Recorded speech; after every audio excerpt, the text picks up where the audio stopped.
থাকবেন সোমবারই। মানারাত ইন্টারন্যাশনাল ইউনিভার্সিটির journalism and media studies বিভাগের আয়োজনে চতুর্থ মিডিয়া অলিম্পিয়াড 2024 দিনব্যাপী বর্ণাঢ্য আয়োজনের মাধ্যমে অনুষ্ঠিত হয়েছে। গত 29 নভেম্বর 2024 বিশ্ববিদ্যালয়ের স্থায়ী ক্যাম্পাসে অনুষ্ঠিত এই অনুষ্ঠানে প্রধান অতিথি হিসেবে উপস্থিত ছিলেন দৈনিক আমার দেশ পত্রিকার সম্পাদক ডক্টর মাহমুদুর রহমান। জনগণ ডিসাইড করবে যে কোনটা কারেক্ট, কোনটা দেশের জন্য দেশের সপক্ষে, আর কোনটা দেশের বিরুদ্ধে কাজ করছে, এটা নির্ধারণ করার দায়িত্ব আমি জনগণের উপরে, বিশেষত আমার সামনে আজকে যারা আপনারা বসে আছেন, the young generation, the future of Bangladesh, তাদের উপরে আমি দিয়ে দিতে চাই।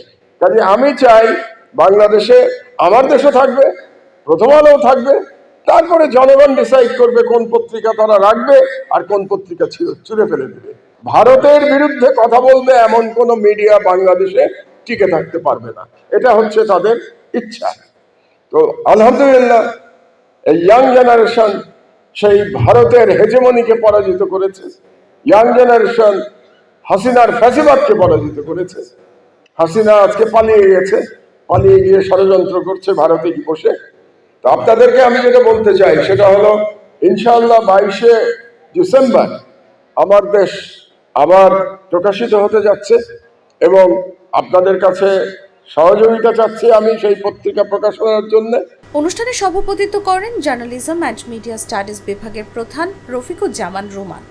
গেস্ট অফ অনার হিসেবে উপস্থিত ছিলেন মানারাত ইন্টারন্যাশনাল ইউনিভার্সিটির বোর্ড অফ ট্রাস্টিজের চেয়ারম্যান ও সাবেক জ্যেষ্ঠ সচিব মোহাম্মদ ফজলুর রহমান। বিশেষ অতিথি ছিলেন বিশ্ববিদ্যালয়ের ভারপ্রাপ্ত উপাচার্য প্রফেসর ডক্টর মোহাম্মদ আব্দুর রব। অনুষ্ঠানে প্রধান অতিথি মাহমুদুর রহমান বলেন, আসন্ন ডিসেম্বর মাসে আমার দেশ পত্রিকা পুনরায় চালু হবে।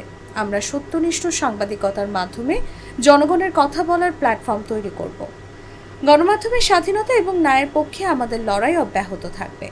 আজকের যে ইয়াং জেনারেশন আমাদেরকে নতুন করে পথ দেখিয়েছে বাংলাদেশের জন্য, সেই ইয়াং জেনারেশনের হাতে বাংলাদেশের স্বাধীনতা নিরাপদ, এবং আমার দেশ সেই ইয়াং জেনারেশনের আকাঙ্ক্ষা পূরণ করবে, এই আশ্বাস আপনাদেরকে আমি দিতে পারি পত্রিকার সম্পাদক হিসেবে।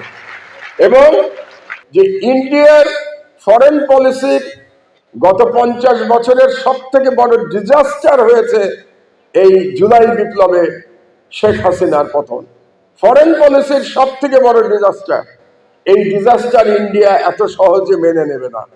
এই জন্য আমাদেরকে সতর্ক থাকতে হবে, এই জন্য আমাদেরকে ঐক্যবদ্ধ থাকতে হবে, এবং তারা যে মেনে নেবে না তার আমরা কাজকর্ম বাংলাদেশে প্রতিদিন দেখতে পাচ্ছি, একদিন না প্রতিদিন দেখতে পাচ্ছি আমরা।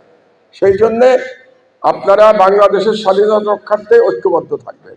অনুষ্ঠান সঞ্চালনা করেন বিশ্ববিদ্যালয়ের রেজিস্ট্রার রফিকুল ইসলাম রিমন। অনুষ্ঠানে ফাঁকে ফাঁকে দেশাত্মবোধক গান পরিবেশন করেন জনপ্রিয় সঙ্গীত শিল্পী ওবায়দুল্লাহ তারেক, হামিম জাবির, আলামিন সহ অনেকে। মিডিয়া অলিম্পিয়াডে শিক্ষার্থীরা বিভিন্ন প্রতিযোগিতায় অংশগ্রহণ করে তাদের মেধা ও সৃজনশীলতার প্রমাণ রাখেন। অনুষ্ঠানের শেষে বিজয়ীদের হাতে পুরস্কার তুলে দেওয়া হয়। শিয়া বাটার ও ভিটামিন ই সমৃদ্ধ lily glam beauty soap. Lily, always beautiful.